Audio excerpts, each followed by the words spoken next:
Hello everyone, I am नवीन कुमार और यहाँ पर आज हम लोग चर्चा करने वाले हैं तीन चीज़ों के ऊपर में। पहला है कि इन्वेस्टेबल कैटेगरी के अंदर में कौन सा स्टॉक आ रहा है, तो एक है टीसीएस, दूसरा राजेश एक्सपोर्ट्स के भी हम लोग बात करने वाले हैं बिकॉज सवाल आया हुआ है। दूसरी and next is mutual fund के ऊपर में हम लोग थोड़ी सी बात करने वाले हैं बिकॉज वहाँ पे भी क्वेरीज आई हुई हैं। तो सबसे पहले हम इन्वेस्टेबल कैटेगरी की जो बात है उसको कर लेते हैं। तो टाटा कंसल्टेंसी का नाम पर हमारे सामने आ रहा है बिकॉज इसका जो रिसेंट जो पैटर्न अभी रिसेंटली आज के दिन जो बना है वो इस चीज़ को दर्शा रहा है कि अगर हम इसको जूम करके देखते हैं चार्ट को, तो यहाँ पर हमें देखने को मिलता है क्लियर कट कि मार्केट काफ़ी नीचे आ चुका है। अगर हम लोग यहाँ पर एग्जैक्ट नंबर्स चेक करना चाहें तो यहाँ पर चेक कर सकते हैं कि ऑल टाइम हाई से जो मार्केट नीचे गिरा है लगभग 25% गिर चुका था और अभी वापस जो है ऊपर उठना चालू हो रहा है। अभी क्या पहले जो इसने रिसेंटली जो जोन बनाया था रेजिस्टेंस जोन, उस रेजिस्टेंस जोन को क्रॉस करके ऊपर की तरफ में क्लोजिंग दे चुका है आज का। अगर हम लोग चेक करने का ट्राई करते हैं तो that shows strength in this stock और ऊपर जाने का जो दिखा रहा है थोड़ा सा क्राइटेरिया। दूसरा, ये ऊपर जाने जब उसने जो रेजिस्टेंस जोन को क्रॉस किया क्लोजिंग दिया तो उससे पहले जो लोवेस्ट बना हुआ है उसको नीचे क्रॉस नहीं किया यहाँ पर, उसके पहले ही ऊपर की तरफ में चला गया। तो ये थोड़ा सा स्ट्रेंथ दिखाता है जिससे ये हमें अंदाजा मिल सकता है कि मार्केट अब यहाँ से जो है ये पर्टिकुलर जो स्टॉक है यहाँ से ऊपर की तरफ में पुश आ सकता है। हो सकता है कि थोड़ा बहुत और रिट्रेसमेंट ले दे, अगर मार्केट वापस डाउनवर्ड स्टार्ट हो जाता है तो ये भी थोड़ा बहुत वापस नीचे की तरफ में आ सकता है, बट ये स्टिल ऑलरेडी 25% तक डाउन आ चुका है तो ज़्यादा उम्मीदें कम है। उसकी चर्चा बात कर लेता हूँ, उम्मीदें कम क्यों है। अगर हम टीसीएस स्टॉक को अगर लेते हैं तो हमेशा मार्केट में डिपेंड करता है कि कंपनी की अर्निंग कैसी चल रही है। अर्निंग के हिसाब से ही कंपनी का जो स्टॉक प्राइस है वो चल रहा होता है। तो अगर हम लोग उसकी अर्निंग को चेक करते हैं तो अर्निंग के हिसाब से जो पी रेशियो आता है वो 25 के आसपास में बना हुआ है, जो कि लगभग कोरोना के टाइम के पास का जो पी रेशियो है उसके आसपास में चल रहा है। तो कोरोना की लेवल के आसपास में अभी तक चल चुका है। कोरोना से जस्ट पहले जो लॉकडाउन लगा था उससे जस्ट पहले की हम लोग बात कर रहे हैं वैल्यूएशन की, मतलब उस लेवल के ऊपर में कंपनी का स्टॉक प्राइस पहुंचा हुआ है वैल्यूएशन अर्निंग के हिसाब से देखा जाए तो, जो कि काफ़ी अच्छा लेवल बन जाता है। तो हम लोग यहाँ पर इस ये है कि हाइप पे नहीं खरीद रहे हैं हम लोग, वैल्यू जो अच्छी वैल्यू है उसके ऊपर में इस कंपनी के स्टॉक को खरीद रहे हैं। अब टीसीएस क्या काम करती है हम लोग सब जानते हैं, आईटी सर्विसेज प्रोवाइड करती है और one of the biggest companies India की है आज के दिन। वर्ल्ड में अच्छा खासा नाम इस कंपनी का बना हुआ है, अच्छे खासे गवर्नमेंट प्रोजेक्ट्स इसके पास में हैं, प्राइवेट सेक्टर की one of the leading company है। 13 लाख करोड़ रुपए की इसकी आज के दिन वैल्यूएशन है। तो यहाँ से इससे जो उम्मीद है वो लगभग 20-30% तक कि ऊपर की जो छलांग है वो लेने की इसकी उम्मीदें, इससे उम्मीदें जताई जा रही हैं। राइट, अब इसमें ज़्यादा वैल्यूएशन में जाने का तो कुछ फ़ायदा है नहीं बिकॉज अगर हम लोग नॉर्मली भी देखते हैं तो ये एक अच्छे ग्रोथ के अंदर में चल रही है। दिसंबर वाइज भी देखोगे तो दिसंबर नेक्स्ट, राइट, अच्छा वैल्यूएशन यहाँ पर जंप देखने को मिल रहा है, रेवेन्यू वाइज भी एंड ऑपरेटिंग प्रॉफिट वाइज भी और नेट प्रॉफिट वाइज भी एक अच्छा ग्रोथ यहाँ पर बना हुआ है। राइट, और साथ में 1.5% का कंपनी डिविडेंड भी दे रही है, तो that's again very good. Right,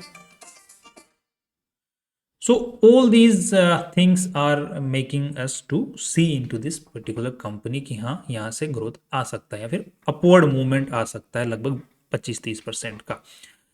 next अगर आप देख लेते हैं कि दूसरा सवाल जो आया हुआ है, तो हमने यहाँ पे रीज़न पता कर लिया कि क्या रीज़न है ऊपर जाने की, और साथ में ये भी देख लिया चार्ट क्या बन रहा है। सर अब देख लेते हैं थोड़ा सा राजेश एक्सपोर्ट पे जो सवाल आया हुआ। राजेश एक्सपोर्ट में सवाल ये आया कि कंपनी का जो प्राइस है, स्टॉक प्राइस वो 150 के आसपास में चला गया था। अभी अचानक से कौन सी इसमें इतनी भयंकर रैली क्यों आ रही है?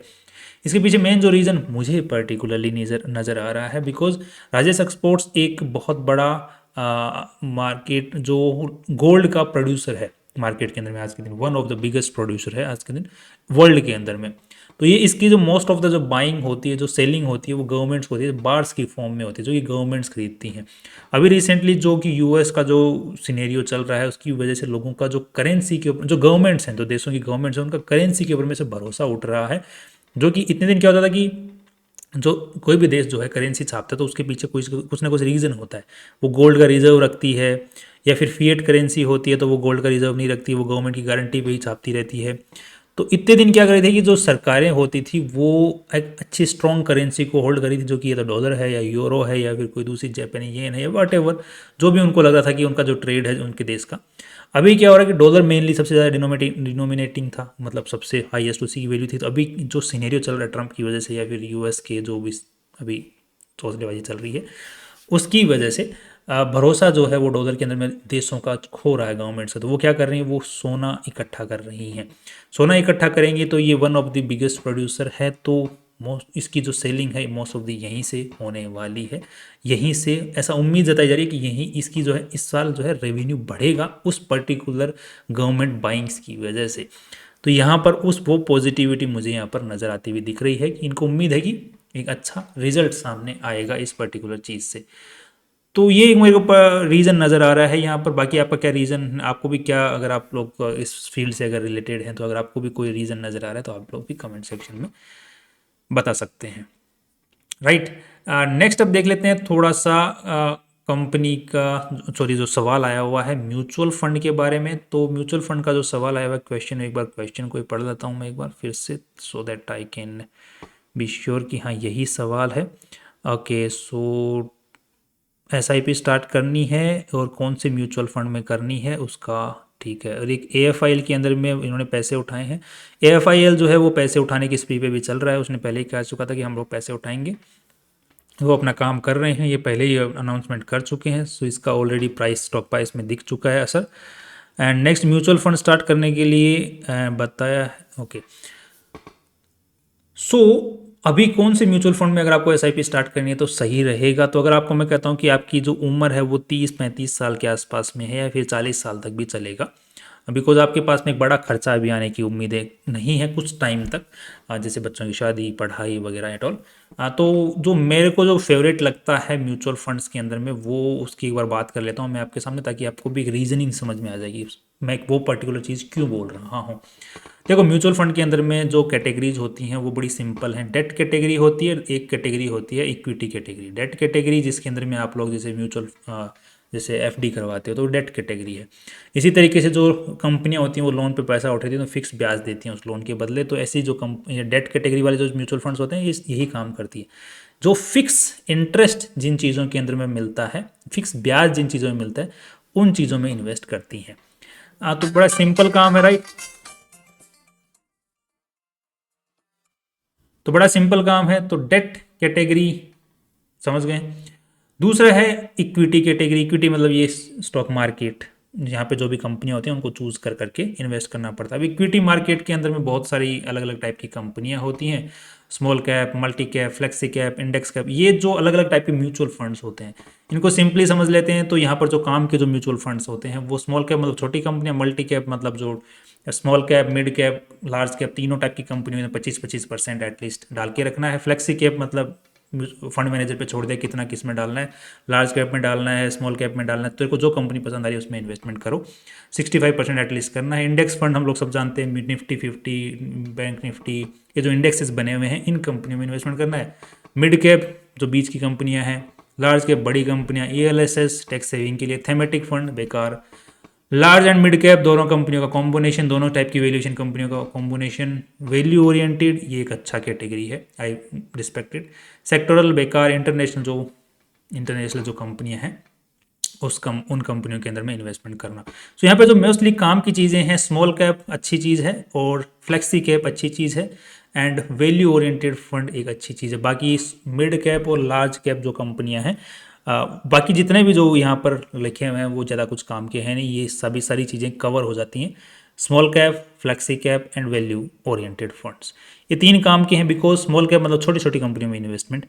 दूसरा फ्लेक्सी कैप मतलब वो फंड मैनेजर पे ऑलरेडी चूज कर ही लेगा कि उसको कौन सी कंपनी में वैल्यू दिख रही है, चाहे वो लार्ज कैप है, स्मॉल कैप है, मिड कैप है, तो वो फंड मैनेजर ऑलरेडी पढ़ा लिखा इंसान है, उसको चूज करने तो क्यों बांध रहे हो। तो flexi cap is good, right. वो सारी चीज़ें कंपनियां चूज करके अपने हिसाब से इन्वेस्टमेंट कर रहा है। थर्ड वैल्यू कैप, ये भी वही हो गया कि जो फंड मैनेजर को लग रहा है कि कौन सी कंपनी में वैल्यू आज के दिन लगी हुई है, वैल्यू मिल रही है, उस कंपनी में इन्वेस्टमेंट करके वो काम करता है। बाकी तो क्या है कि फंड मैनेजर को ये बांधने वाले काम हो कि आपको सिर्फ लार्ज कैप कंपनियों में ही इन्वेस्टमेंट करना है, तो वो बंधा हुआ है बंदा, राइट। तो ये तीन अच्छा लगता है, जिसकी वजह से मैं आपको बताऊंगा कि अगर आपको नया म्यूचुअल फंड स्टार्ट करना है, 10-15 साल का आपके पास में टाइम फ्रेम है, अगर जो 25 से 40 साल की उम्र है, तो आप लोग अगर आपको 10,000 रुपये इन्वेस्टमेंट करने हैं एज एन SIP, तो आप 3,000 रुपये की तो SIP स्टार्ट कर दो स्मॉल कैप में, 3,000 रुपये की स्टार्ट कर दो फ्लेक्सी कैप के अंदर में, बाकी 2,000 की जो SIP है वो गोल्ड में स्टार्ट कर दो। किस में? गोल्ड के अंदर में, जो कि गोल्ड है, राइट। अब फंड में आपको बता देता हूँ कौन से फंड सही रहेंगे इन मामलों के लिए। और जो बाकी 2,000 रुपये आपके हैं तो यहाँ पर आपको वो स्टार्ट करने हैं। एक सेकंड में आपको बता देता हूँ कौन से फंड के अंदर में। एक सेकंड, 1 सेकंड। ये काफ़ी सारे फंड आ जाते हैं जिसकी वजह से थोड़ा कंफ्यूज हो जाते हैं। ओके, तो यहाँ पर आपको देखने को मिल रहा होगा ये रहे शॉर्ट टर्म फंड्स, राइट। ये है जैसे HDFC का शॉर्ट टर्म फंड है, तो आप लोग इसमें 2,000 रुपये की SIP इसमें स्टार्ट कर दो।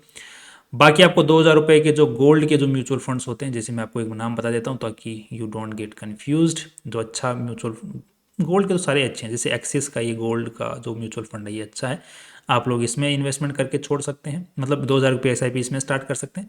एंड बाकी जो 3,000 रुपये की जो SIP है आप स्मॉल कैप में स्टार्ट कर दो। स्मॉल कैप में भी अगर आपको मैं बताऊँ कौन से फंड के अंदर में, तो यहाँ पर मैं आपको पर्टिकुलरली AUM पे डिपेंड करता है, बिकॉज स्मॉल कैप के जो स्टॉक्स होते हैं ना वो उनमें थोड़ा सा लफड़ा रहता है। तो AUM अगर छोटा होता है तो एक अच्छा चीज़ वहाँ पे मिल जाता है अपने को बेनिफिट। इसमें एक मनु लाइफ नाम से है कोई कंपनी, एक सेकेंड, महिंद्रा मनु लाइफ,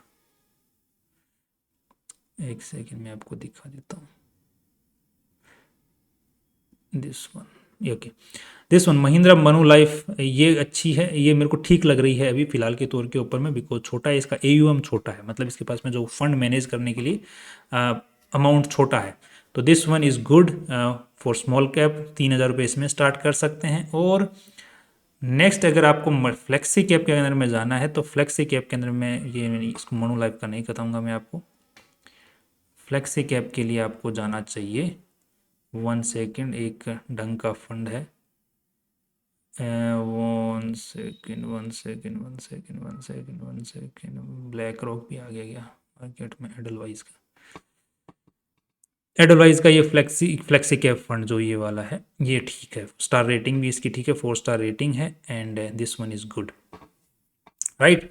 सो अब आपने को पता है कि कहाँ पे हमें इन्वेस्टमेंट करना है। तो 3,000 रुपये की SIP आप लोग इसमें कर दो, 3,000 रुपये की मनु लाइफ में कर दो, 2,000 रुपये की आप गोल्ड वाले फंड में कर दो, 2,000 रुपये की आप लोग डायरेक्ट फंड जो आपको मैंने बताया उसमें कर दो। 10,000 की SIP हो गई, स्टार्ट करके चलने दो उनको, राइट। अगर जैसे ही ये आपकी जो अमाउंट है ये ऊपर नीचे करते रहना है टाइम के हिसाब से। मार्केट अगर नीचे आता है तो जो डेट फंड में जो पैसा है उसको शिफ्ट करना है स्मॉल कैप में, मिड कैप में, इनके अंदर में।